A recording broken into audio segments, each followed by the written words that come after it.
السلام عليكم، كيف حالكم؟ ان شاء الله بخير، ويلا نبلش الفلوج. بما اني غبت فترة تقريبا 9 ايام او 8 ايام، لازم اعمل لكم تحديث ابديت. اول شيء زي ما انتم شايفين الفرشة اللي كانت موجودة هون راحت، والمكتب اللي كان عليه بني ادم هون قاعد راح.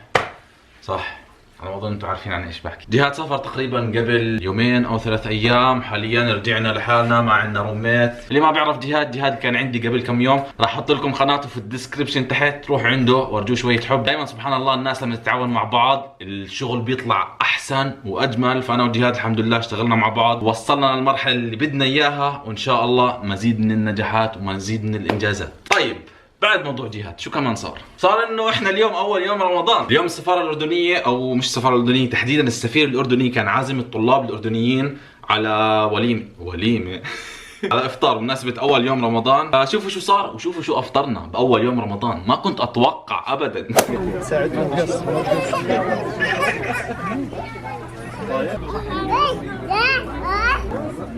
شرب واخيرا هيك قررنا نفطر. معنا صالح، معنا كمان ابو المشاقبه اللي بيستحي من الكاميرا. يا سلام. طيب، خلص الافطار. المفاجأة الأكبر من هيك اللي يعني الفطور المنسف ما كنت أتوقعه، بس اللي ما كنت أتوقعه أكثر من المنسف القطايف. قطايف. تخيلوا قطايف بكوريا. متخيل معي؟ مش هقول ذكره. صالح انت متخيل معك والله. وضع مأساوي. اوصف شعورك مع القطايف. والله يعني بيسووها. شو بدك كيف عملوها؟ استمتع بالمذاق. بس لو انا لسه بجبنه بقول لكاش، ولك لو انه بخيار. زي ما شفتوا اكلنا منسف، اكلنا قطايف. انا تقريبا منسف الي مش ماكله شهرين او اكثر، والقطايف يمكن الي سنتين اذا مش 3 سنين مش ماكلها، لانه انا تقريبا الي 4 سنين في كوريا، ولا مره نزلت برمضان على الاردن. رابع رمضان او خامس رمضان في كوريا، فالقطايف من زمان، يعني زمان او لا والله يمكن واحد من الشباب اسمه مشعل او فهد، احلى تحيه لك.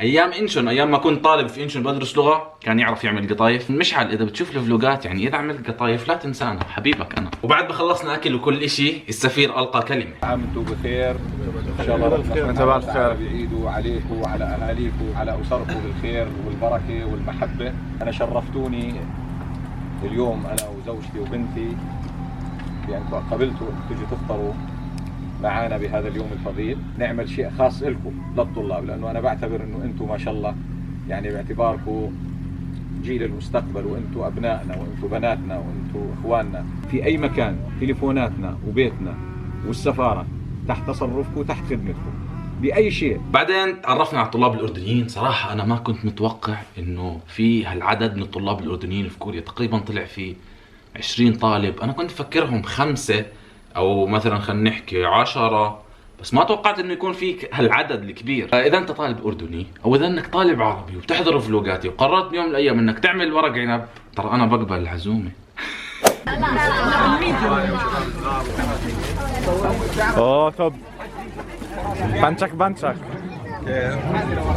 ايش مكتوب هون؟ هاي نهضة. نهضة. في شيء مكتوب ورا؟ لا فاضي. بعد ما القى السفير كلمته، صراحه انا رحت وحكيت معه.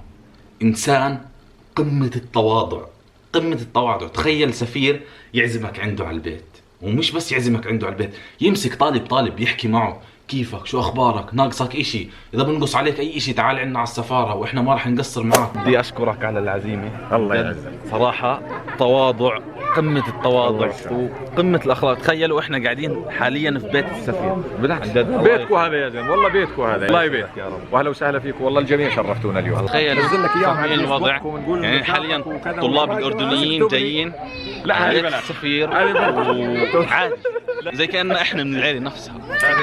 فزي ما شفتوا هيك بكون اول يوم رمضان خلص والحمد لله. تخيلوا لو باول رمضان اكلنا منسف، فلو ما اكلنا اول يوم رمضان منسف انا كنت حامل حساب انه رح نعمل فول مع بعض. وهيك بنكون وصلنا لنهايه الفلوج. نهايه الفلوج بدي اشكر كل واحد سأل علي في الغيبه اللي غبت هالكم يوم. شكرا جزيلا باي شكل من الاشكال، سواء بعثت لي مسج على الخاص او عملت لي كومنت على صوري في الانستغرام.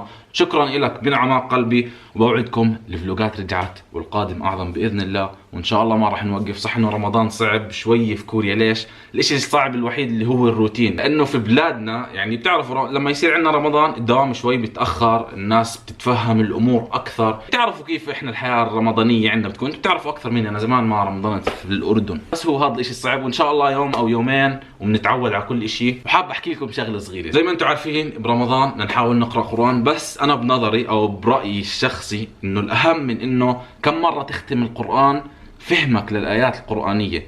فانا من النوع يعني انا ما بسعى اني احاول اختم القران مره او مرتين، في ناس ما شاء الله عليهم بيختموه 3 4 مرات، انا بحاول اني كل ايه بقراها من القران بحاول اني افهمها. فاللي بدي اياه منكم انك حاول تركز على فهم ايات القران اكثر من تركيزك على ختم القران، ان شاء الله انك راح تستفيد، لانه لما تفهم معاني القران بتتغلل في دماغك، تتغلل كلمه قويه والله اللغه العربيه معاي فلما تفهم انت الايات القرانيه تفكيرك راح يتغير، لانها راح تساعدك على فهم الحياه اكثر وغير هيك. وبدي منكم كمان اشي، زي ما انتم عارفين حاليا رمضان راح نعمل تحديات راح تكون بينكم وبيني، انا وياكم بس، ما راح يكون في حدا غيرنا، فانتوا راح تتحدوني، بس راح تتحدوني بايش؟ انا بني ادم لا افقه شيء في الطبيخ، فانتوا راح تصيروا تتحدوني في الطبيخ، راح تكتبوا لي اسماء طبخات في الكومنتات، واكثر طبخه بتتكرر راح اعملها. يعني انتم مثلا راح تتحدوني ابراهيم اعمل الكبسه، وانا راح اعمل الكبسه ونشوف اذا انها راح تزبط معانا ولا لا. فان شاء الله بايام رمضان راح نشوف اذا اني راح اقدر اتعلم الطبخ ولا لا، وراح نشوف كم طبخه راح نعمل مع بعض. فاللي بدي اياه منكم انكم تكتبوا لي في الكومنت تحت او على الانستغرام باخر صوره ايش الطبخات اللي بتحبوا نعملها، او ايش الطبخات اللي بتحبوا انكم تتحدوني فيها. طبعا ما يجي واحد ويقول لي ابراهيم اعمل ورق عنب، من وين بدي اجيب ورق عنب في كوريا؟